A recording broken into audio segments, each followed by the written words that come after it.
Hello नमस्कार, मैं Samiullah RS online classes में आपका स्वागत करते हैं। और इसके साथ यह उम्मीद करते हैं कि आप लोग अच्छे होंगे और जहां भी होंगे आप पढ़ाई कर रहे होंगे। तो आज चलिए हम लोग एक बार फिर से आपके सामने एक अंतिम प्रहार जो भी होता है, अंतिम प्रहार के रूप में जो क्वेश्चंस आ रहे हैं वो सारे क्वेश्चंस आपके सामने लेकर आ रहे हैं। तो मैं आपको बताना चाहता हूँ कि सिंपल जो भी मैं क्वेश्चन लेकर आ रहा हूँ वो 100% क्या है, आपके एग्जाम में ठीक आने वाला प्रश्न है या आएगा ही आएगा। मतलब मेरा जो भी वीडियो आने वाला है या फिर जो भी वीडियो अब आएगा एग्जाम तक, ठीक है, वो सारी वीडियो क्या होंगे, ठीक है, 100% मॉडल क्या हो गया, 100% ठीक है बोर्ड मॉडल होने वाले हैं यार। ओके, ये बोर्ड मॉडल होने वाले हैं। या फिर हम बोल सकते हैं कि ठीक है क्वेश्चन एग्जाम में ठीक है एकदम से एकदम आना ही है, नहीं आने का कोई ऐसा मसला ही नहीं है कि ठीक है क्वेश्चन नहीं आएगा, क्वेश्चन आना ही आना है। तो डैट इज कॉल्ड, ठीक है, आप यहाँ पे देख सकते हैं कि ये एक आप ध्यान में रख सकते हैं बात क्या। तो चलिए आज के इसी तरह से हम लोग लेसन नंबर, ठीक है, हम लोग, अच्छा मैं बताना चाहता हूँ कि इसके अंदर क्या क्या है। तो इसके अंदर जो है ना भूगोल का क्या है, भूगोल का, ठीक है, भूगोल के सभी लेसन से, भूगोल के सभी लेसन से, ठीक है, ऑल लेसन से क्या किया गया, सभी लेसन से यहाँ क्वेश्चन उठाए गए हैं। ठीक है, सभी लेसन से क्वेश्चन यहाँ से यहाँ पर ठीक है रखे गए हैं। और उस क्वेश्चन का प्रयास ये है कि आपको वैसे क्वेश्चन पढ़ाया जाए, ठीक है, जो क्या हो, जो एग्जाम के लिए 100% क्या हो, ठीक है, वो सही हो, 100% क्या हो, सही हो। तो डेट इज कॉल्ड, हम ये बोल सकते हैं कि 100% यहाँ पे सही होनी चाहिए। ठीक है, तो ये रहा आपका, ठीक है। आगे देखिए हम लोग चलेंगे, पहले क्वेश्चन की ओर चलेंगे। तो देखिए यहाँ पे आप देख सकते हैं क्वेश्चन हमारे पास क्या क्या है यार।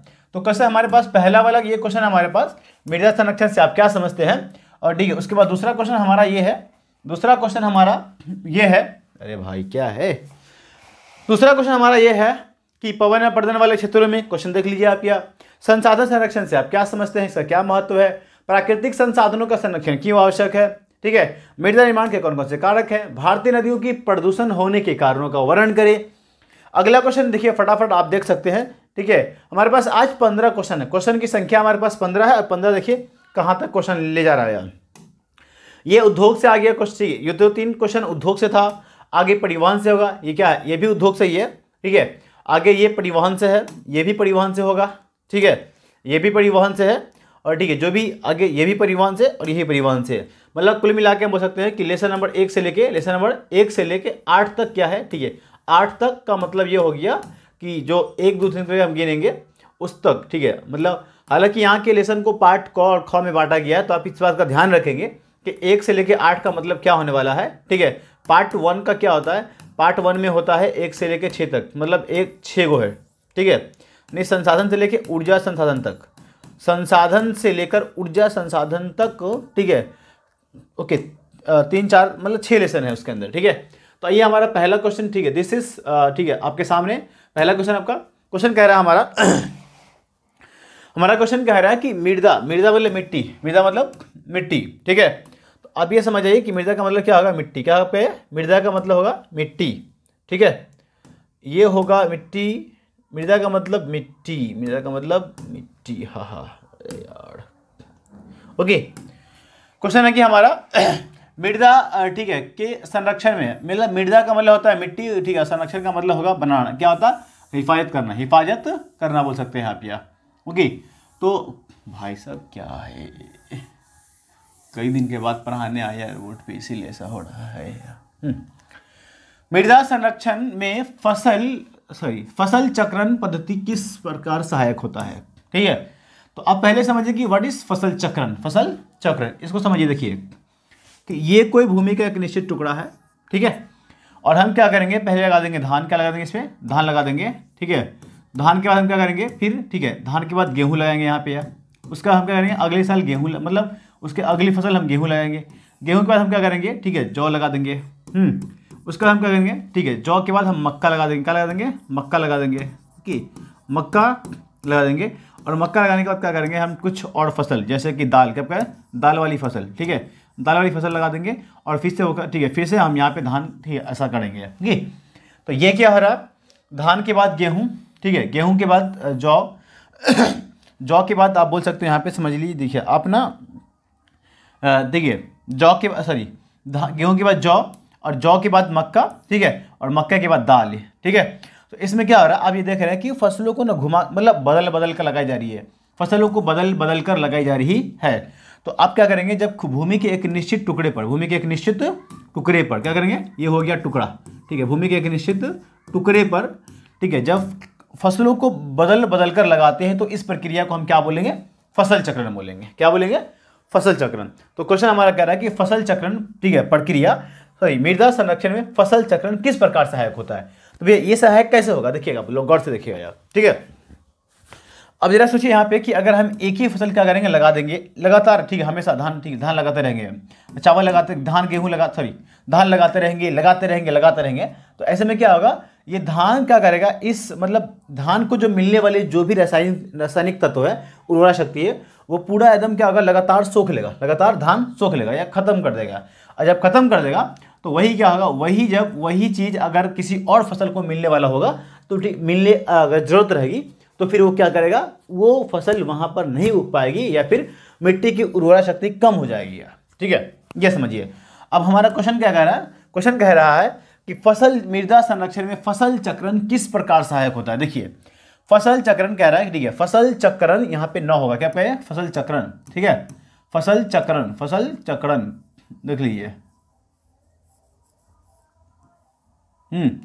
फसल चक्रण मृदा संरक्षण सॉरी फसल चक्रण एक ऐसी प्रक्रिया है जिसमें क्या किया, खेतों में, क्या आपका, खेतों में फसलों को बदल बदल कर, क्या आपका, बदल बदल कर, ठीक है, लगाया जाता है, ठीक है, लगाया जाता है। तो इसी को हम क्या बोलेंगे, फसल चक्रण बोलेंगे। क्या बोलेंगे, जिससे क्या होता है, जिससे खेतों की उर्वरा शक्ति क्या होती है, जिससे खेतों की उर्वरा शक्ति बनी रहती है।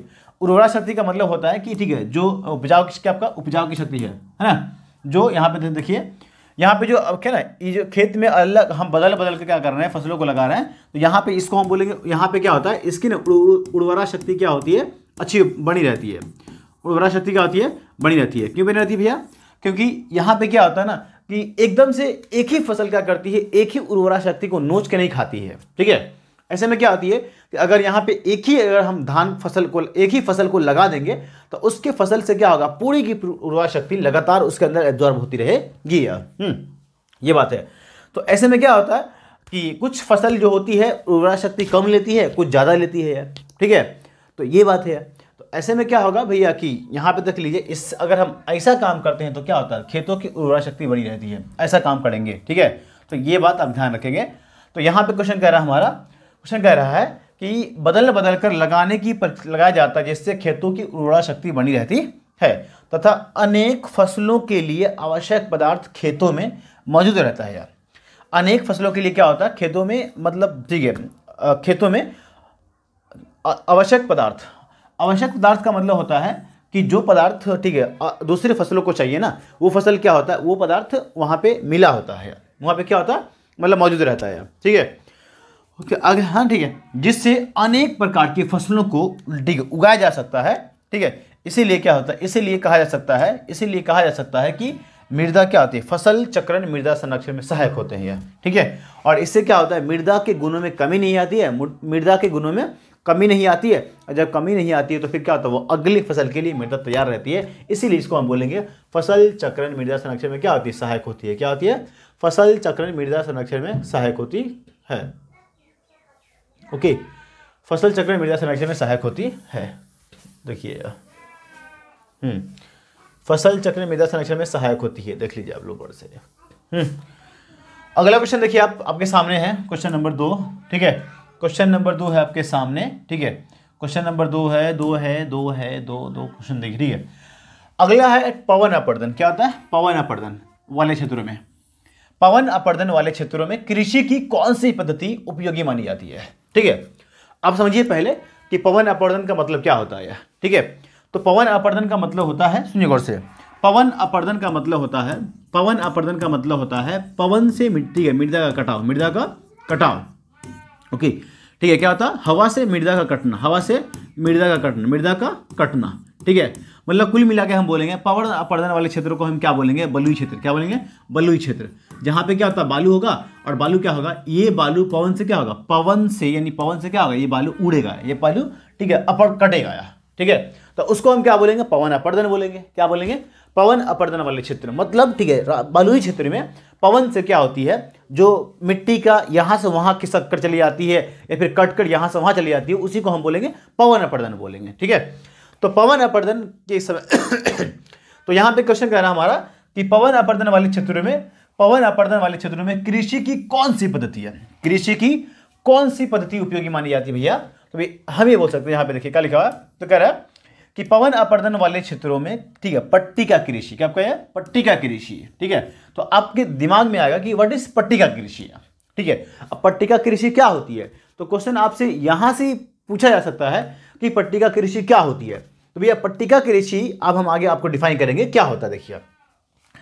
तो ठीक है, पवन अपरदन वाले क्षेत्रों में पट्टिका कृषि की पद्धति उपयोगी मानी जाती है। क्वेश्चन क्या हमारा कह रहा है, ठीक है, पहला क्वेश्चन क्या कह रहा है, पवन अपरदन वाले क्षेत्रों में कृषि की कौन सी पद्धति उपयोगी मानी जाती है। तो इसका आंसर क्या मिल गया आपको, इसका आंसर मिल गया कि पवन अपरदन वाले क्षेत्रों में पट्टिका कृषि की पद्धति उपयोगी मानी जाती है, उपयोगी मानी जाती है। ठीक है, अब यहां तक इसका एग्जैक्ट आंसर हो गया, क्या हो गया, एग्जैक्ट आंसर। जो इतना भी देंगे तो चेकर आपसे कुछ ना कुछ ठीक खुश हो जाएगा यार। ठीक है, अब यहां पे देखिए क्या लिखा हुआ है कि इस पद्धति में, कौन पद्धति में भैया, तो पट्टिका कृषि में। यार क्या होता है, पट्टिका कृषि में क्या होता है, तो इस पद्धति में क्या, मृदा अपरदन को रोकने के लिए, क्या करने के लिए, मृदा अपरदन को रोकने के लिए। मृदा अपरदन का मतलब होगा मृदा के कटाव को रोकने के लिए, क्या करने के लिए, मृदा के अपरदन को रोकने के लिए खेतों के बीच क्यारी, खेतों के बीच क्या बना देंगे हम लोग, क्यारी बनाएंगे, क्या बनेंगे, क्यारी बनाएंगे। ठीक है, खेतों के बीच क्या बना देंगे, क्यारी। देखिए क्यारी, या फिर हम क्या बोलेंगे, घास की पट्टी बनाकर खेती की जाती है, उसे हम क्या बोलेंगे, उसे ही हम पट्टिका कृषि बोलेंगे। क्या बोलेंगे उसको, उसे हम पट्टिका कृषि बोलेंगे। मतलब कुल मिला के आप यहाँ पे देखिए, ठीक है, जैसे ये देखिए, ये कोई, ठीक है, बलुई, क्या बलुई, बालू एरिया है आपका, बलुई, ठीक है, बालू वाला खेत है यानी, ठीक है, या फिर मान के इसको छोड़िए, हटाइए, क्या बोलेंगे, ये कोई पवन अपरदन वाला क्या है, पवन अपरदन वाला क्षेत्र है यार। ठीक है, तो इसमें क्या होगा ना कि खेतों के बीच क्या करेंगे, या तो इससे हम इस तरह से क्यारी बनाएंगे, ठीक है, और क्यारी बना के हम क्या करेंगे, इस पर ना घास उगा देंगे, क्या करेंगे, घास उगा देंगे। ठीक है, ये क्या करेंगे, इस पर हम घास उगा देंगे, है ना। फिर हम क्या करेंगे, यहाँ पे ठीक है लाएंगे, और फिर यहाँ पे हम घास उगा देंगे, क्या करेंगे, घास उगा देंगे, है ना। तो यहाँ पे क्या होता है, ऐसा करने से क्या होता है, ठीक है, और इसके बीच में हम क्या करेंगे, फसल उगाएंगे, क्या करेंगे, फसल उगाएंगे।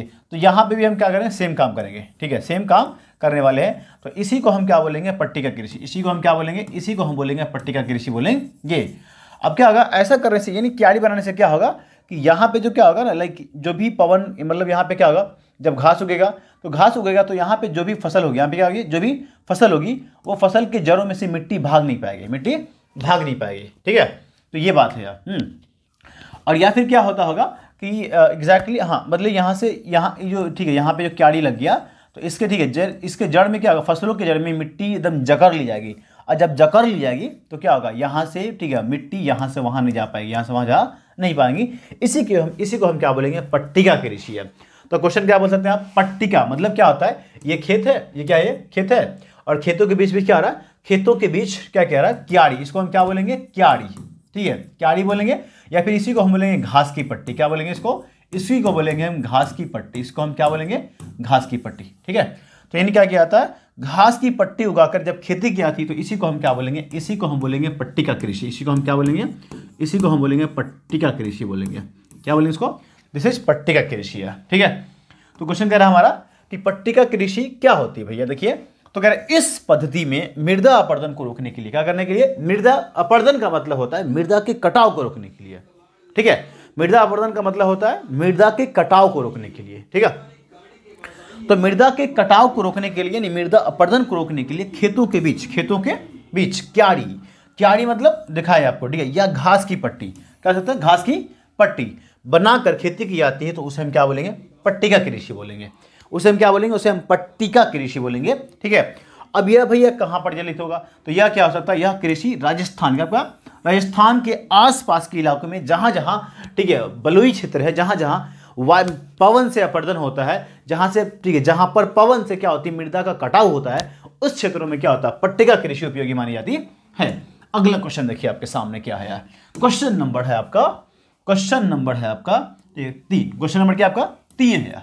ठीक है, तो अब यहां पे आपको बताना चाहता हूं कि हमारे पास आज 15 क्वेश्चन है। कितने क्वेश्चन है, 15 क्वेश्चन है।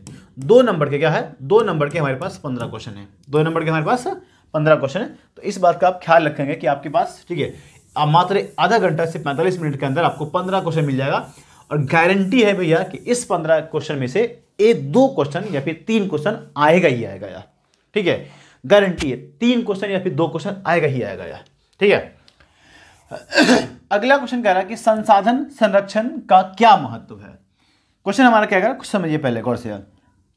क्वेश्चन कह रहा है हमारा संसाधन का मतलब होता है, ठीक है, मतलब वस्तु, जैसे कि ये क्या है, मार्कर भी एक संसाधन है, ये बोर्ड भी एक संसाधन है, ठीक है, ये जो हमारा भूमि है ये भी एक संसाधन होता है, जल है वो भी एक संसाधन है, ठीक है। तो यानी संसाधन संरक्षण, संसाधन का मतलब सामान, संरक्षण का मतलब होता है सुरक्षा करना या फिर उसका हिफाजत करना, ठीक है। तो संसाधन संरक्षण का क्या महत्व है, तो भैया महत्व क्या होगा देखिए यहाँ पे समझिए, ओके। तो क्वेश्चन कह रहा है हमारा संसाधन संरक्षण के कई महत्व है, यानी ठीक है निम्नलिखित महत्व है, या फिर हम इसी को बोलेंगे संसाधन संरक्षण का महत्व निम्नलिखित है, पॉइंट नंबर 1, ठीक है। अब महत्व, इसका मतलब समझिए पहले क्या होता है। संसाधन संरक्षण करने का महत्व का मतलब हुआ कि मतलब इसका वैल्यू क्या है। अगर हम संसाधन को बचाएंगे तो उसका वैल्यू का मतलब होता है कि उसका, ठीक है, मतलब हाँ सिंपल, उसका वैल्यू क्या है यार, ठीक है, हम उसको क्यों बचाए यार, मतलब सिंपल सा आंसर पूछिए आप कि आपका वैल्यू क्या है यार, आपका वैल्यू क्या है। वैसा ही संसाधन संरक्षण का वैल्यू क्या होगा ये हम लोग देखेंगे आज की क्लास के अंदर, ठीक है। तो क्वेश्चन क्या कह रहा है, ठीक है हमारा, ठीक है, भविष्य में क्या कह रहा है, संसाधन संरक्षण का महत्व निम्नलिखित है यार, ठीक है। मतलब ये देखिए 4-5 पॉइंट के अंदर हम बता देंगे आपको इसका महत्व क्या होता है यार, ठीक है। पहला ये है कि भविष्य के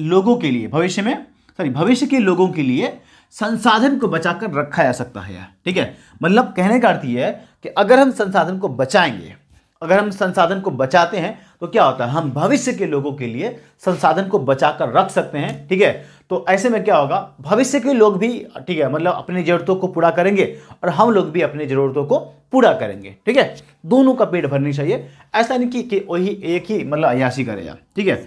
मतलब क्या है भैया, देखो सुनो कि जो आने वाली भविष्य है, पीढ़ी है, वो क्या है, वो बाप क्या बेटी है, बेटा है वो यार, अरे हम लोग का भी क्या है, बाप है यार, आप भी बाप हैं भाई, ठीक है। तो यानी अभी जो हम लोग जितने भी लोग हैं वहां पे आसपास, आने वाली पीढ़ी के क्या है, पापा है यार, ठीक है। तो मतलब पापा भी खुश और बेटा भी खुश, ठीक है। उसी को हम बोलेंगे, इसी विधि को हम बोलेंगे सतत विकास की धारणा बोलेंगे, ठीक है।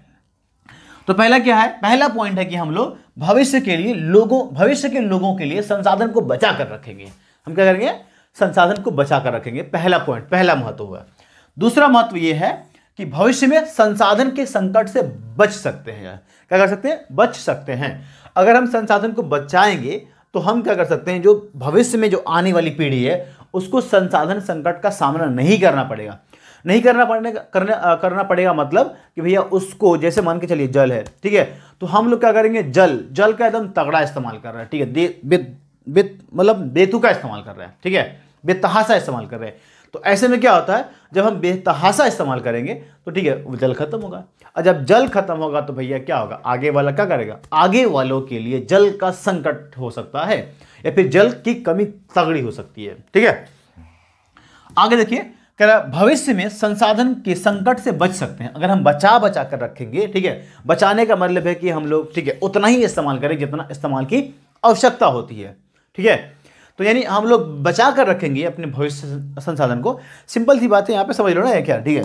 जैसे किसी का, ठीक है, मतलब किसी का बाप होता है, किसी का क्या होता है, बाप, ठीक है। तो अब बाप क्या करता है, ठीक है भैया, इस संसाधन को अगर नहीं बचाएगा तो क्या होगा, इसको बेटा को मिलेगा, बेटा को तो नहीं मिलेगा ना भाई, ठीक है, कैसे मिलेगा, तो नहीं बाप बचाएगा तभी बेटा को मिलेगा, इससे, ठीक है। अब वो लोग बचाने का क्या मतलब होता है, बचाने का मतलब होता है कि भैया इसको संभाल के रखेंगे, उसका, ठीक है, कम मतलब उसका गलत इस्तेमाल नहीं करेंगे।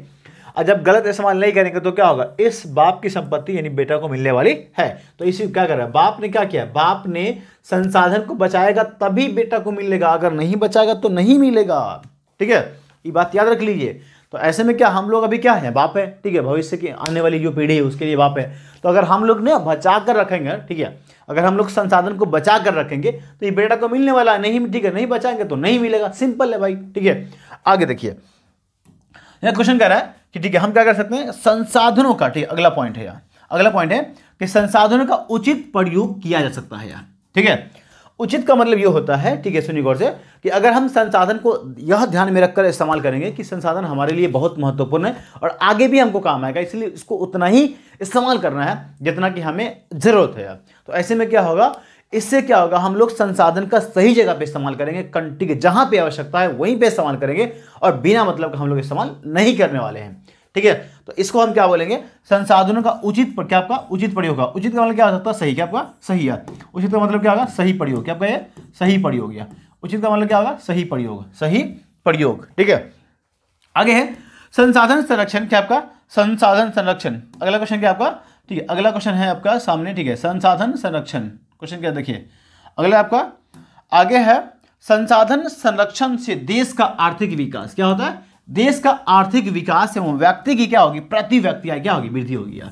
तो क्या हो जाएगी, प्रति व्यक्ति आय में वृद्धि हो जाएगी। देखिए गौर से क्या लिखा हुआ है, क्वेश्चन लिखा हुआ है, सॉरी आंसर पॉइंट लिखा हुआ है कि संसाधन संरक्षण से देश का आर्थिक विकास, देश का आर्थिक विकास, देश का आर्थिक विकास एवं व्यक्ति की प्रति व्यक्ति आय क्या होगी, ठीक है, प्रति व्यक्ति आय वृद्धि होती है, ठीक है। सिंपल देखिए, संसाधन को अगर हम बचा कर रखेंगे तो क्या होगा, सिंपल सी बात है, हमारे देश की प्रति व्यक्ति आय में वृद्धि होगी, ठीक है, उसको हम सही से इस्तेमाल करेंगे और फिर जब व्यक्ति इस्तेमाल करेगा तो क्या होगा, व्यक्ति के भी आय में भी क्या होगी, व्यक्ति के आय में भी वृद्धि होने वाली है।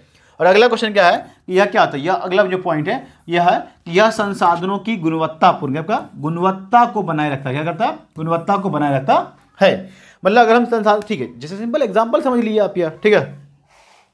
इस पॉइंट का एग्जाम्पल क्या होगा, अगर मान के चलिए हमारे पास बाइक है, क्या आपका हमारे पास बाइक है, ठीक है, तो अगर हम क्या करेंगे बाइक को, ठीक है, अगर हम क्या करेंगे बाइक को संभाल के रखेंगे तो जाहिर सी बात है ना, ठीक है, कि वो क्या होगा, वो उसकी गुणवत्ता बनी रहेगी, उसकी जो क्वालिटी ना, उसकी क्वालिटी बनी रहेगी, उसकी क्वालिटी क्या होगी, ठीक है, बेकार नहीं होगी, ठीक है, मतलब अधिक दिन चलेगी, अधिक दिनों तक चलेगी और उसकी क्वालिटी बनी रहेगी, इसी को हम बोलेंगे गुणवत्तापूर्ण, गुणवत्ता बनी रहेगी। अगला पॉइंट है भैया, अगला जो पॉइंट आपके सामने है वो ये है कि प्राकृतिक संसाधनों का संरक्षण क्यों आवश्यक है, वाई, ठीक है। तो क्वेश्चन कह रहा हमारा प्राकृतिक संसाधनों का संरक्षण मतलब, ठीक है, प्राकृतिक संरक्षण संसाधन का मतलब क्या होता है, देखिए जैसे जल, क्या कहे जल है, ठीक है, जल के बाद भूमि है, क्या कहे जल के बाद भूमि है, ठीक है, भूमि के बाद आपका, ठीक है, लाइक वायुमंडल है, क्या कहे वायु या फिर वायुमंडल, ठीक है, उसके बाद आप बोल सकते हो पेड़, क्या आपका पेड़ पौधा, तो ये सब क्या हो गया, जैसे खनिज, क्या है खनिज, तो ये सब हो गया हमारे पास, ठीक है, हमारा हो गया, ये हो गया, इसको हम बोलेंगे, इसको हम बोलेंगे, ठीक है, इसको हम बोलेंगे प्राकृतिक संसाधन, क्या बोले इसको हम बोलेंगे प्राकृतिक संसाधन।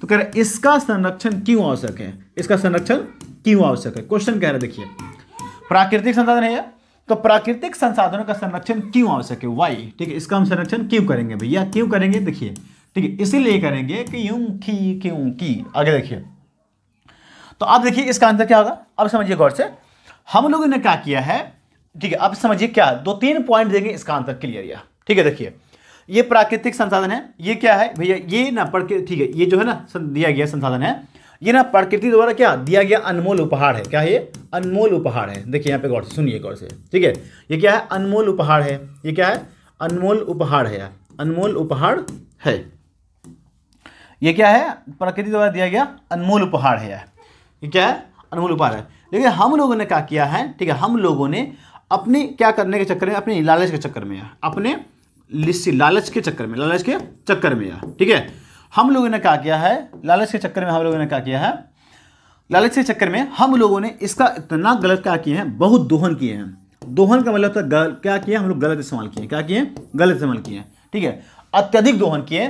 और जब दोहन किए हैं तो क्या हो गया भैया, इसका क्या हो गया, इसका ना भंडार क्या हो गया, इसका भंडार हो गया है खत्म, इसका भंडार क्या हो गया खत्म हो गया है, ठीक है, इसका भंडार समाप्त होने वाला है, ठीक है, क्या होगा समाप्त होने वाला है। इसीलिए हमें क्या करना है, इसीलिए हमें संसाधन संरक्षण करना आवश्यक है, मतलब इसीलिए हमें प्राकृतिक संसाधनों का संरक्षण क्या है आवश्यक है। दैट्स ऑल, समझिए गौर से क्या कह रहा है क्वेश्चन हमारा कि क्वेश्चन कह रहा है हमारा कि जल, भूमि, वायु, पेड़, खनिज इत्यादि को हम क्या बोलेंगे, ठीक है, इसको हम बोलेंगे प्राकृतिक संसाधन, ठीक है, सॉरी प्राकृतिक संसाधन बोलेंगे। तो क्वेश्चन कह रहा है हमारा कि प्राकृतिक संसाधनों का संरक्षण क्यों क्यों क्यों, देखिए आंसर यह क्या लिखा हुआ, चूंकि क्या आपको पता है कि ये क्या है, ये सारे के सारे क्या है, ये ठीक है प्राकृतिक संसाधन है, ठीक है आपका, ठीक है। अब ये प्राकृतिक संसाधन क्या है, ये हमारे लिए दिया गया अनमोल उपहार है, क्या ये अनमोल उपहार है, ठीक है।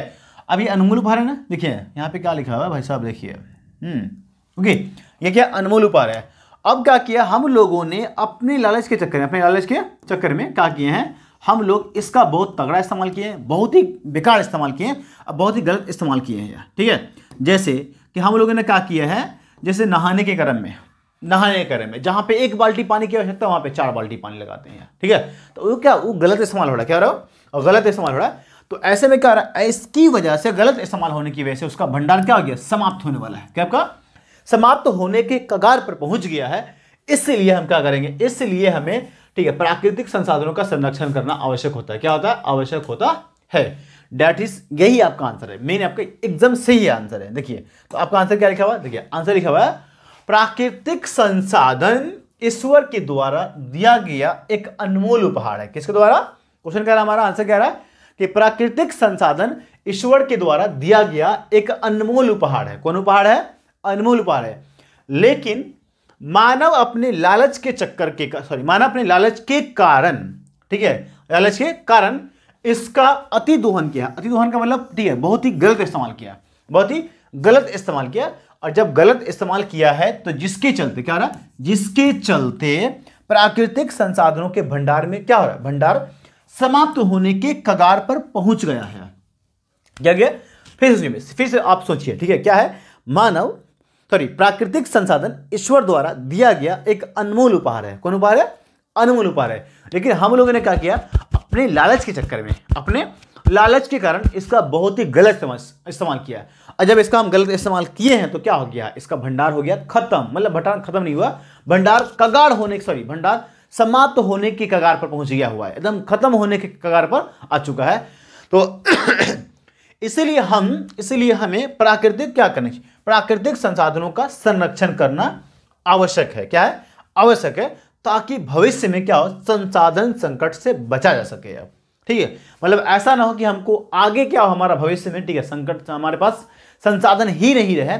तो ऐसे में हम क्या करेंगे, हमारे पास संसाधन संकट आ जाएगा। इसलिए हम क्या करेंगे, इसका, ठीक है, प्राकृतिक संसाधनों का संरक्षण करने वाले हैं, यह करनी चाहिए। ठीक है, तो आप एक बार देखिए, दिमाग लगाइए कि क्या लगाइएगा, दिमाग, प्राकृतिक संसाधन का दिमाग लगाइएगा कि प्राकृतिक संसाधन, ठीक है, दिया गया, प्रकृति, सॉरी, ईश्वर द्वारा दिया गया एक अनमोल उपहार है। ठीक है, लेकिन अनमोल उपहार है, लेकिन हमने अपने लालच के चक्कर में, मानव ने अपने लालच के चक्कर में क्या किया है, उसका, ठीक, उसका गलत इस्तेमाल किया है। क्या किया, गलत इस्तेमाल किया।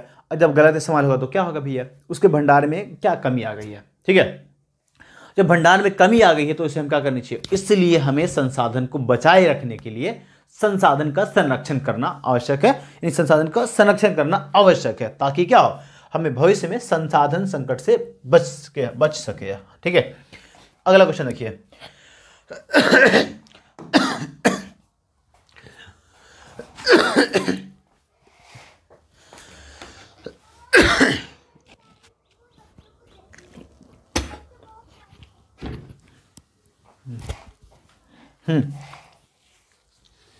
अगला क्वेश्चन है हमारा कि मृदा निर्माण के कौन कौन से कारक हैं। कारक कौन है भैया, मृदा बनता कैसे कैसे, मृदा बनने में कौन कौन सपोर्ट करता है, सपोर्ट कौन कौन करता है। देखिए, सपोर्ट करता है, ठीक है, मृदा निर्माण के कारक निम्नलिखित है। नंबर 1 क्या है आपका, ठीक है, मूल शैल। क्या मूल शैल, ये नहीं है, ठीक है, मूल शैल, क्या आपका मूल शैल। ठीक है, ये क्या है भाई साहब, ये नहीं होगा यार, ये क्या आपका नहीं हुआ। तो कह रहा है मूल शैल, क्या आपका मूल शैल, मूल शैल या चट्टान, कुछ कह रहा है हमारा मूल शैल या चट्टान। पहला पॉइंट क्या हमारा, मूल शैल या चट्टान। दूसरा पॉइंट क्या आपका, धराकृति। ठीक है, तीसरा आपका जलवायु। इसको आप कुछ भी नहीं करेंगे, ऐसे रट लेंगे इसको। ठीक है, आगे आपका वनस्पति, क्या आपका वनस्पति, पेड़ पौधा। ठीक है, यानी पेड़ पौधा के जो है ना पत्ती, क्या होता है, पत्ती होता है, उसी को हम बोलेंगे वनस्पति। क्या इसको वनस्पति बोलेंगे। जैव पदार्थ बोलेंगे, क्या बोलेंगे, जैव पदार्थ। मृदा निर्माण में, ठीक है, लगा समय, मृदा निर्माण में लगा समय, ये भी क्या कारक होता है।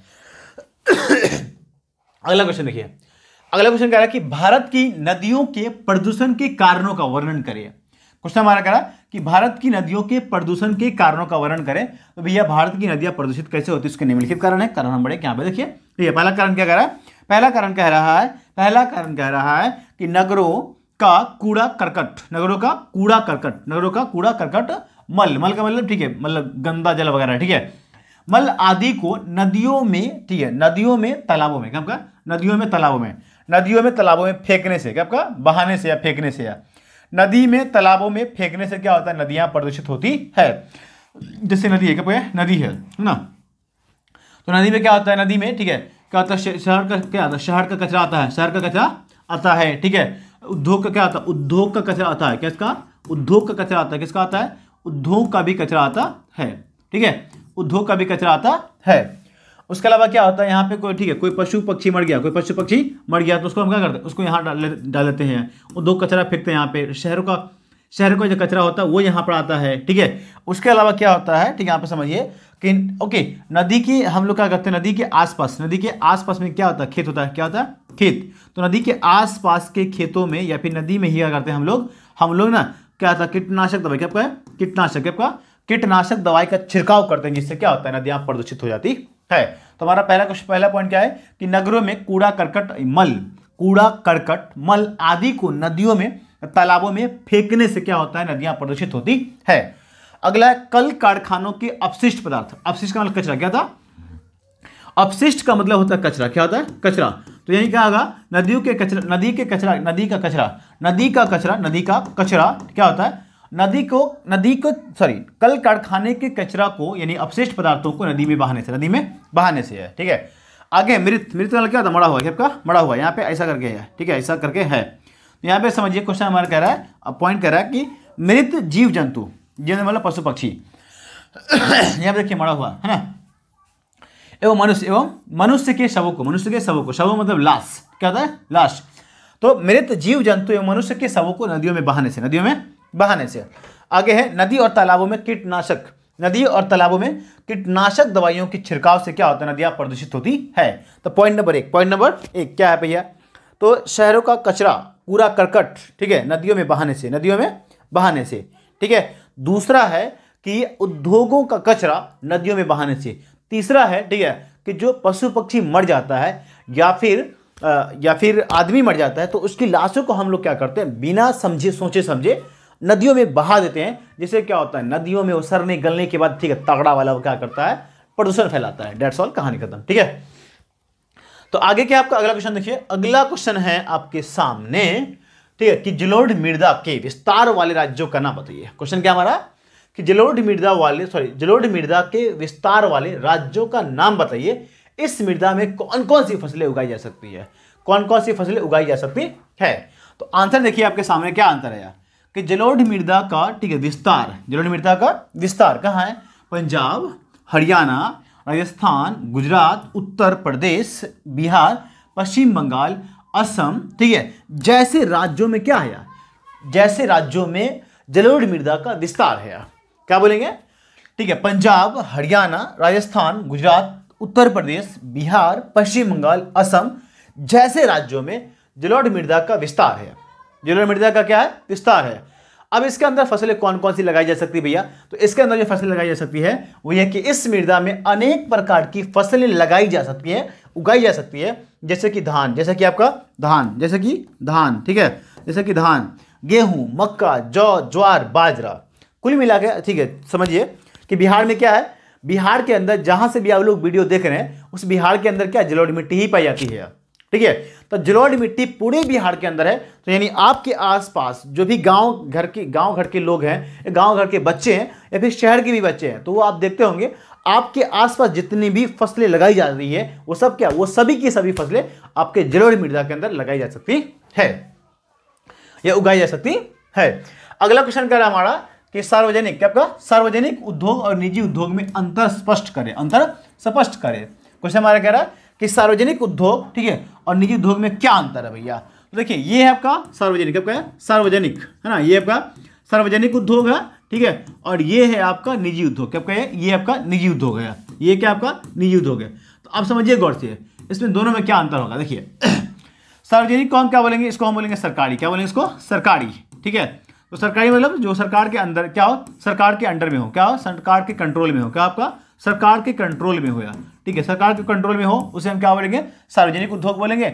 और जो क्या हो, जो निजी, क्या आपका निजी व्यक्ति के कंट्रोल में हो, क्या हो, निजी व्यक्ति के कंट्रोल में हो, उसे हम क्या बोलेंगे, निजी उद्योग बोलेंगे। क्या बोलेंगे इसको, निजी उद्योग बोलेंगे। तो मतलब कहने का अर्थ ये कि वैसा उद्योग, वैसा उद्योग, वैसा उद्योग जिस पर क्या हो, जिस पर ठीक है सरकार का अधिकार हो, सरकार के लोगों का अधिकार हो, सरकार के द्वारा नियुक्त किए गए व्यक्ति का अधिकार हो, उसे हम क्या बोलेंगे, उसे हम बोलेंगे सार्वजनिक उद्योग बोलेंगे। क्या बोलेंगे इसको, उसे हम सार्वजनिक उद्योग कहते हैं। और वैसा उद्योग जिसकी देखरेख और जिसका ठीक है संचालन या फिर जिसका कंट्रोल, जिसका नियंत्रण क्या हो, निजी व्यक्ति के हाथों में, उसे हम क्या बोलेंगे, उसे हम बोलेंगे निजी उद्योग बोलेंगे।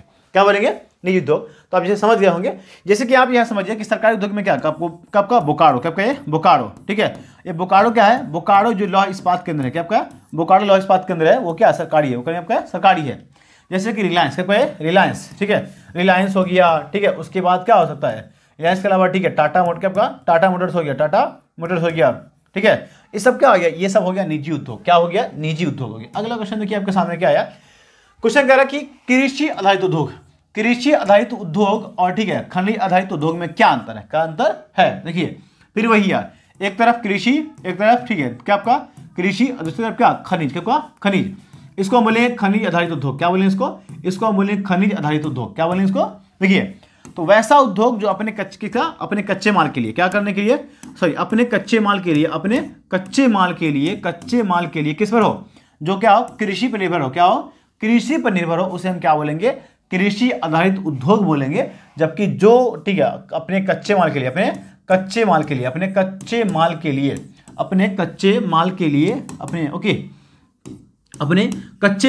क्या हो, अपने कच्चे माल के लिए ठीक है खनिज पर निर्भर, उसे हम क्या बोलेंगे, उसे हम बोलेंगे खनिज आधारित उद्योग कहते हैं।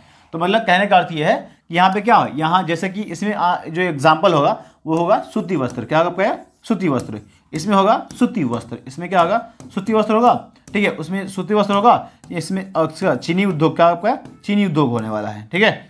उसके बाद यहाँ पे क्या होने वाला है, तो यहाँ पे होगा ठीक है लोहा उद्योग, क्या आपका लोहा उद्योग होगा, ठीक है। उसके बाद तांबा उद्योग होगा, क्या तांबा उद्योग होगा, तांबा उद्योग होने वाला है, ठीक है।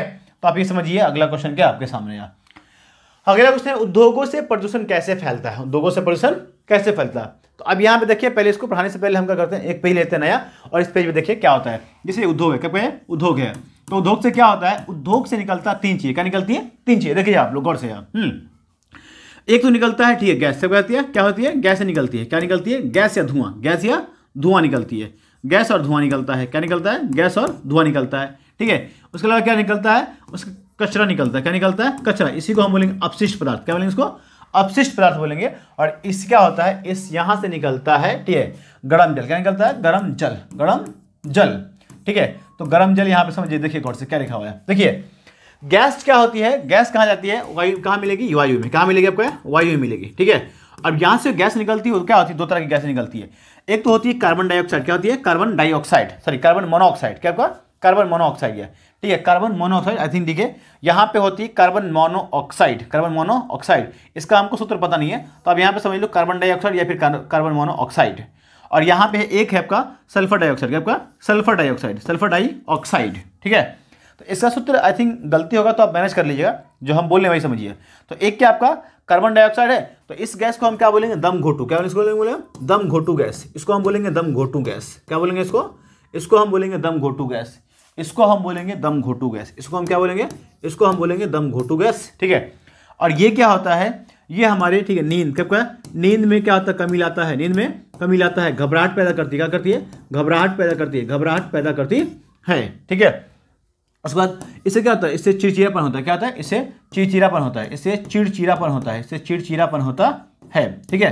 तो इससे क्या होता है, इस तरह की बातें होती हैं। और कार्बन मोनोऑक्साइड से क्या होता है, दम घुटती है। और दम घुटने से क्या होता है, इस गैस से आदमी क्या हो सकती है, इस आदमी की इस गैस से मृत्यु भी क्या हो सकती है, मृत्यु भी हो सकती है। तो अब देखिए यहाँ पे गैस निकला, ठीक है।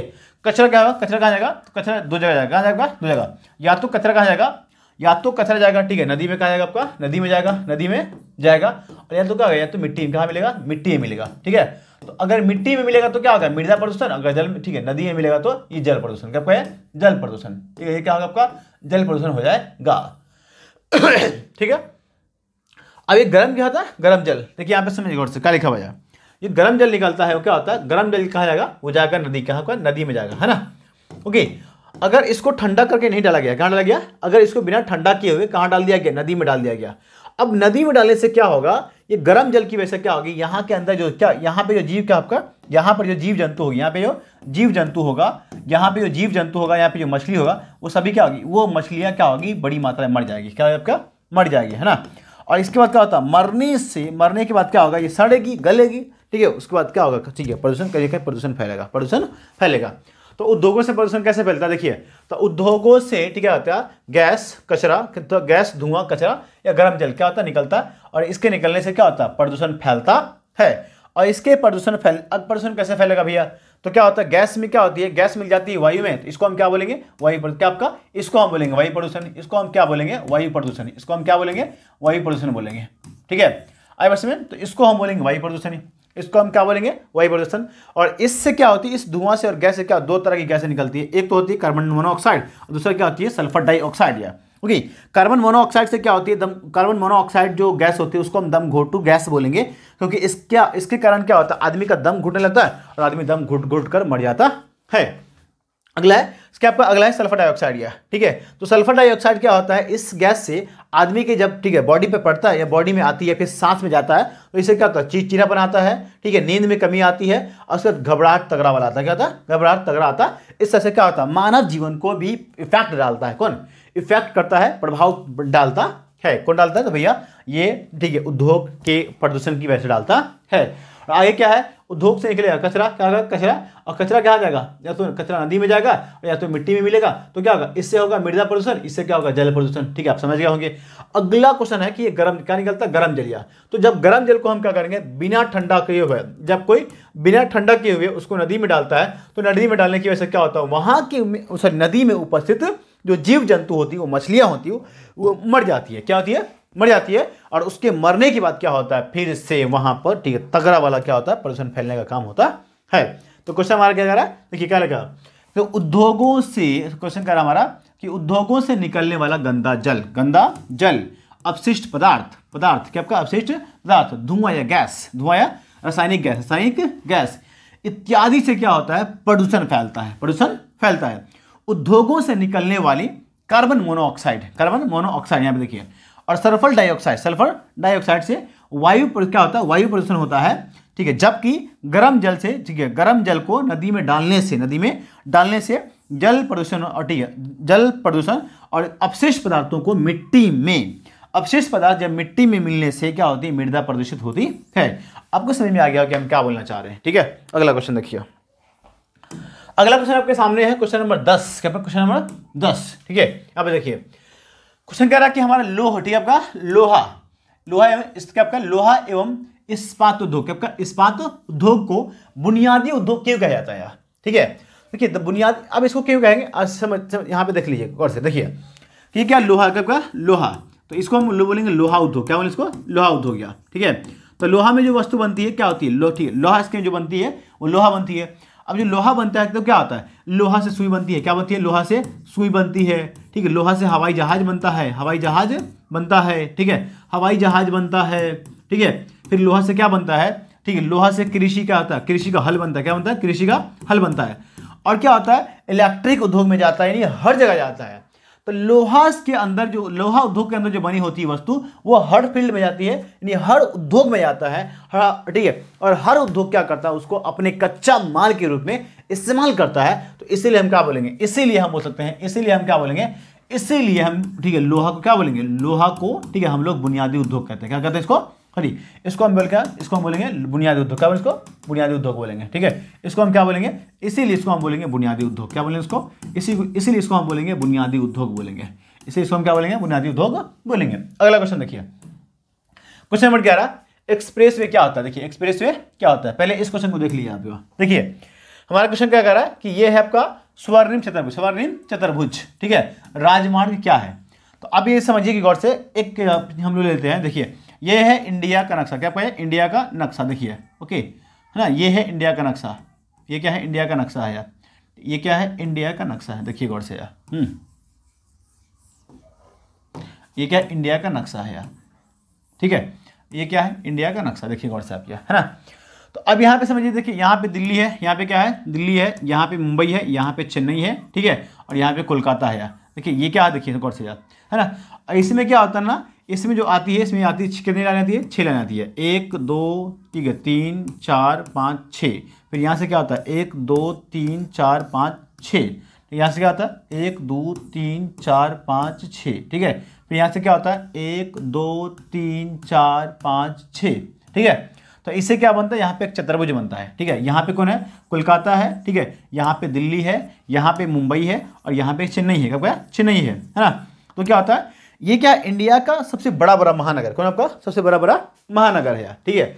और इसकी जो लंबाई है आई थिंक 5000, ठीक है 5000, ठीक है 5846 इसका, ठीक किलोमीटर इसकी लंबाई, है। यहाँ से लेके यहाँ तक क्या इसकी लंबाई होगी 5000, ठीक है 846 किलोमीटर लंबाई है। तो इसी को हम क्या बोलेंगे, इसी को हम बोलेंगे स्वर्णिम चतुर्भुज। इसको हम क्या बोलेंगे, इसको हम बोलेंगे स्वर्णिम चतुर्भुज। इसको हम क्या बोलेंगे, स्वर्णिम चतुर्भुज बोलेंगे, ठीक है। That's all. तो मतलब क्या आ गया कि इंडिया के चार, क्या इंडिया के चार बड़े, यहाँ पे देखिए क्या लिखे हुए, देखिए लिखे हुए भारत के चार बड़े बड़े महानगर। क्या आपका महानगर, दिल्ली, ठीक है, मुंबई, चेन्नई और कोलकाता, ठीक है। ये दिल्ली हो गया, ये मुंबई हो गया, ठीक है, यहाँ पे चेन्नई हो गया, ठीक है, और यहाँ पे हो गया कोलकाता। यहाँ पे क्या आपका कोलकाता, ये का, ठीक है। इसी को हम क्या बोलेंगे, इसी को हम बोलेंगे स्वर्णिम चतुर्भुज। इसी को हम क्या बोलेंगे, स्वर्णिम चतुर्भुज बोलेंगे, ठीक है। इसी को हम क्या बोलेंगे, स्वर्णिम चतुर्भुज बोलेंगे। अब देखिए ये क्वेश्चन पूछा गया कब, 2023 कब पूछा गया। इस क्वेश्चन को 2023 के अंदर कब पूछा गया, 2023 के अंदर पूछा गया हुआ है। और इस क्वेश्चन, ठीक है, एक और क्वेश्चन पूछा हुआ है, उसका नाम है, ठीक है 2023 के अंदर पूछा हुआ है कि एक क्वेश्चन क्या 24 के अंदर पूछा गया, सीमावर्ती, आपका सीमावर्ती सड़कों का क्या महत्व है। सीमावर्ती सड़कों का क्या महत्व है भैया, ठीक है। तो सीमावर्ती सड़कों का काफी अच्छा महत्व है। तो ये इस क्वेश्चन पूछा गया, इस क्वेश्चन को पूछा 2024 के अंदर। कब पूछा गया, इसको 2024 के अंदर पूछा गया है। तो अब उम्मीद करते हैं कि इस बार क्या होगा, इस बार क्वेश्चन आएगा कौन सा, ये आएगा एक्सप्रेस वे मार्ग क्या होता है। इसका एक्सप्रेस वे मार्ग क्या होता है, देखिए तो कैसे लिखा हुआ देखिए। तो बहुत ही तेजी, बहुत ही कम समय में, बहुत ही कम समय में, तो बहुत ही कम समय में क्या आपका समय में वस्तुओं को एक स्थान से दूसरे स्थान तक पहुंचाने के लिए बनाए जाने वाले अत्याधुनिक, क्या आपका अत्याधुनिक का मतलब एडवांस, क्या आपका एडवांस, ठीक है। तो बहुत ही कम समय में वस्तुओं को एक स्थान से दूसरे स्थान तक पहुंचाने के लिए बनाए जाने वाले अत्याधुनिक मार्ग को हम क्या बोलेंगे, अत्याधुनिक मार्ग को हम बोलेंगे एक्सप्रेस वे। क्या बोलेंगे इसको, एक्सप्रेस वे। देखिए यहाँ पे क्या लिखा हुआ है, समझिए एक्स का मतलब क्या होता है, एक्सप्रेस वे। देखिए एक्सप्रेस वे का मतलब क्या होता है, समझिए गौर से। एक्सप्रेस का मतलब क्या होता है, बहुत क्या होता है, स्पीड, क्या होता है अच्छी, मतलब एक्सप्रेस का मतलब एक्सप्रेस का मतलब होता है खूब स्पीड से चलने वाली, तो खूब स्पीड से चलने वाली है। और वे का मतलब तो रास्ता, क्या होता है, रास्ता है, ठीक है। तो वैसा रास्ता जिसपे गाड़ियां खूब तेजी से चलेगा, खूब एक्सप्रेस में चले, खूब तेजी से चले और खूब, ठीक है, तीव्र गति से चलने वाला हो, ठीक है। उसी को हम क्या बोलेंगे, एक्सप्रेस वे बोलेंगे। मतलब वैसा एक्सप्रेस वे यानी वैसा मार्ग। इसको वे का मतलब क्या होता है, मार्ग, क्या होता है आपका मार्ग, ठीक है। तो नहीं वैसा मार्ग जो हो, क्या हो, मतलब यहाँ पे समझिए क्या लिखा है, क्वेश्चन कह रहा है कि बहुत ही कम समय के अंदर, चूंकि यही सी बात है, जब क्या होगा, जब एक्सप्रेस गाड़ी चलेगी, एकदम तगड़ा वाला चलेगा, एकदम स्पीड चलेगी, तो क्या होगा, बहुत कम समय लगने वाला है ना। तो क्या होगा, बहुत ही कम समय में वस्तुओं को एक स्थान से दूसरे स्थान तक पहुंचाने वाले, ठीक है, पहुंचाने के लिए बनाए जाने वाले अत्याधुनिक मार्ग को हम क्या बोलेंगे, अत्याधुनिक मार्ग को एक्सप्रेस वे कहते हैं। एक्सप्रेस वे कहते हैं, कहा जाता है। इस मार्ग पर गाड़ियां बहुत क्या होती है, स्पीड चलती है, बहुत ही तेजी से चलती है, तथा इसके लिए अलग क्या होते हैं, गाड़ियों को अलग से टोल टैक्स देना पड़ता है। मतलब इस रूट पे चलने के लिए, इस एक्सप्रेस वे पे चलने के लिए क्या होता है, गाड़ियों को अलग से टोल टैक्स देना पड़ता है, ठीक है। गाड़ी का जो टोल टैक्स दे के आए हैं, या फिर आप मान के चलिए शहर के अंदर जो प्रवेश करते हैं उसका टोल टैक्स होता है, ठीक है। तो उसके अलावा और भी क्या होगा, एक्सप्रेस वे पे चलने के लिए अलग प्रकार के टोल टैक्स आपको लगने वाले हैं। जैसे में क्या है, मुंबई पुणे एक्सप्रेस वे इसका अच्छा उदाहरण है, क्या आपका अच्छा उदाहरण है। क्वेश्चन नंबर अगला क्या आपका, क्वेश्चन नंबर अगला है आपका, ठीक है, क्वेश्चन है आपका अगला, ठीक है। ये क्या आपका स्वर्णिम चतुर्भुज। तो हमको बता दिए आपको कि दिल्ली, मुंबई, ठीक है, चेन्नई और कोलकाता, ये क्या भारत के बड़े क्या आपका भारत के बड़े चार महानगर, कितने मगर चार, ठीक है, महानगर। या तो आप क्वेश्चन क्या बोलेंगे, आंसर क्या बोलेंगे, भारत के चार बड़े महानगर को जोड़ने वाले राजमार्ग को हम क्या बोलेंगे, इसको हम बोलेंगे इसको हम बोलेंगे स्वर्णिम चतुर्भुज। इसको हम क्या बोलेंगे? स्वर्णिम चतुर्भुज बोलेंगे। अगला क्वेश्चन क्या है आपके सामने? तो अगला क्वेश्चन है आपका, समझिए देखिए गौर से। क्वेश्चन क्या है आपका कि वायु परिवहन की विशेषताओं को लिखिए। तो वायु परिवहन की विशेषता निम्नलिखित है। ठीक है, देखिए क्या आता है वायु परिवहन लंबी दूरी के लिए। क्या होता है? लंबी दूरी के लिए। ठीक है, इंडिया से अमेरिका जाना हो, इंडिया से फ्रांस जाना हो, इंडिया से जापान जाना हो, क्या हो, लंबी दूरी के लिए हम क्या करते हैं? इसका प्रयोग करते हैं। किसका? वायु परिवहन का। ठीक है, अगला वायु परिवहन क्या होता है? सबसे आरामदायक होता है। क्या होता है? सबसे आरामदायक, मतलब एकदम से कंफर्टेबल होता है। ना ही ठीक है हड़खड़, नहीं हड़हड़ होगा, नहीं खटखट होगा, नहीं बिल्कुल ठीक है ऐसे करेगा, नहीं वैसे करेगा। ठीक है, बिल्कुल आप चुपचाप ऐसे बैठे हैं, लेटे हैं, सोए हैं, अब जा रहे हैं। ठीक है, बिल्कुल कोई शांति, कोई मतलब कोई हल्ला शोर शराबा नहीं है। ठीक है, और पहला पॉइंट यहाँ पे क्या है कि यह परिवहन सबसे महंगा, क्या आपका महंगा, क्या आपका सबसे महंगा होता है। सबसे महंगा होगा तो क्या होगा? यह लंबी, क्या आपका लंबी दूरी के लिए होगा, और ये क्या आरामदायक, आपका आरामदायक है। और उसके अलावा क्या होता है? इस परिवहन के लिए कोई भी मार्ग, कोई भी सड़क बनाने की जरूरत नहीं होती है। ठीक है, जैसे कि हम लोग गाड़ी चलाने के लिए हमारे पास क्या होती है? आसपास रोड बनाने के लिए रोड बनाया जाता है सरकार के द्वारा। तो वैसे वायु मार्ग के लिए कोई भी रोड नहीं बनाया जाता है, बल्कि उसका मार्ग होता है, मार्ग उसका तय होता है, किसको कहाँ से जाना है। आप ऐसा नहीं है कि वो जहां मर्जी वहां उड़ जाएगा, ऐसा कतई नहीं है भैया। मतलब मार्ग क्या होता है? ऐसा मान के चलिए कि ये क्या है, ये ठीक है एक फ्लाइट ये है और एक फ्लाइट ये है।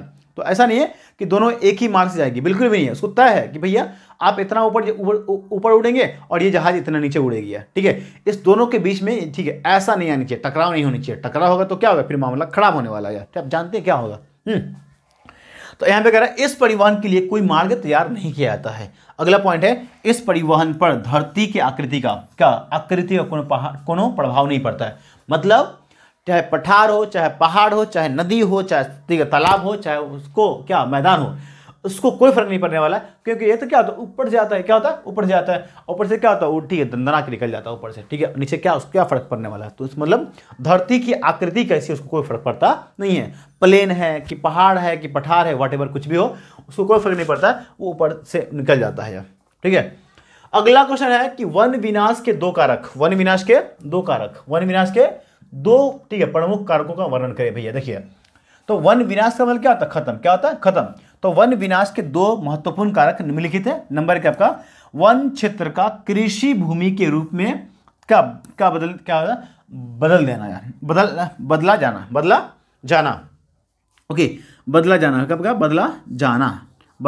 देखिए गौर से यार। ठीक है, यानी अगर कोई कहीं पे क्या है, कहीं पर वन है, कहीं पर वन है यार, तो वहां पे क्या होता है? उस वन को काट के उसमें खेती बाड़ी करने लगो, तो क्या होगा भैया? वन तो कम करेगा ना, वन तो कम करेगा। ठीक है, अगला है पशु, क्या आपका पशु, ठीक है, चारण के लिए, चारा के लिए और ईंधन के लिए। चारा मतलब खाने के, पशु का खाना, और ईंधन का मतलब लकड़ी, क्या आपको लकड़ी को जलाने के लिए, तो लकड़ी को जलाने के लिए पशुचारण और ईंधन के लिए लकड़ियों, यहाँ पे क्या होगा? लकड़ियों, यहाँ पे उल्टा लिखा गया, उल्टा लकड़ियों। तो लकड़ियों का भारी मात्रा में क्या काटा जाना। नियम क्या करते हैं? नहीं, जलावन के लिए या फिर ईंधन के लिए हम क्या करते हैं? भारी मात्रा में, या फिर हम बोल सकते हैं कि पशु को चराने के लिए, या फिर ऐसा ही है किसी भी तरह से हम क्या करते हैं? पेड़ को जब काटते हैं तो क्या होता है? पेड़ हमारा, ठीक है, मतलब वन का विनाश होता है। क्या होता है? वन का विनाश होता है। अगला क्वेश्चन कह रहा है हमारा कि गोंडवाना समूह का कोयला, गोंडवाना समूह के किन्हीं 4 कोयला क्षेत्रों का नाम बताइए। ठीक है, तो यहाँ पे क्या लिखा हुआ है? गोंडवाना समूह का कोयला, ठीक है, यहाँ पे क्या? समूह का कोयला, गोंडवाना समूह का कोयला भारतीय का निर्माण 20 करोड़ साल पहले, यानी 20 करोड़ वर्ष पहले, 20 करोड़ साल पहले हुआ था। यह कोयला मुख्यतः 4 नदी घाटियों में पाया जाता है। क्या जाता है? नहीं, गोंडवाना समूह का कोयला, ठीक है, कितना? 20 करोड़ साल पहले इसका निर्माण हुआ था, और यह क्या मुख्यतः 4 नदी घाटियों में पाया जाता है। ठीक है, जिसका नाम क्या है? 4 नदी घाटियों में पाया जाता है। जिसका नाम क्या? पहला नाम है क्या? कौन नदी घाटी? सोन नदी घाटी। ठीक है, दूसरा नाम क्या है? महानदी घाटी। दूसरा क्या आपका? महानदी घाटी। चौथा है वार्धा गोदावरी घाटी, और पांचवा क्या है? दामोदर घाटी। आपका दामोदर घाटी है। ठीक है, आपका दामोदर घाटी है। ठीक है, देखिए पहला क्या आपका? सोन नदी घाटी, आपका सोन नदी घाटी। ठीक है, सोन नदी घाटी। दूसरा क्या आपका है? महानदी घाटी, तीसरा क्या आपका वारधा गोदावरी घाटी, और चौथा क्या आपका दामोदर घाटी, दामोदर घाटी। आप इसको ऊपर नीचे लिख सकते हो, ऊपर नीचे आप लिख सकते हैं, आपकी मर्जी, आपकी मर्जी। तो ये रहा आज का ज्योग्राफी का 15 क्वेश्चन। कितना रहा आपका ज्योग्राफी का, आपका कितना क्वेश्चन ज्योग्राफी के अंदर, यानी ओके ज्योग्राफी के अंदर 15 क्वेश्चन। कितना रहा ओके ज्योग्राफी के अंदर 15 क्वेश्चन, कितना आपका 15 क्वेश्चन, ठीक है। 2 नंबर का 15 क्वेश्चन था, और इस 15 क्वेश्चन में से क्या होगा, कम से कम क्या होगा 2 से 3 नंबर, 2 से 3 नंबर आपके एग्जाम हॉल में आने वाला है, ठीक है। 2 से 3 नंबर एग्जाम हॉल में आएगा ही आएगा, कंफर्म आने वाला है 100%। अगर नहीं आएगा तो आप क्या बोलिएगा, आप वीडियो देखने के बाद आप, ठीक है, एग्जाम हॉल के बाद आइएगा, फिर आप इस वीडियो को आप देखिए, मुझे कमेंट करिएगा सर क्या है, क्या बकवास करते रहते हैं आप यार, ठीक है। तो बस आज के लिए इतना ही काफ़ी है, तब तक ठीक है मैं लेता हूं आपसे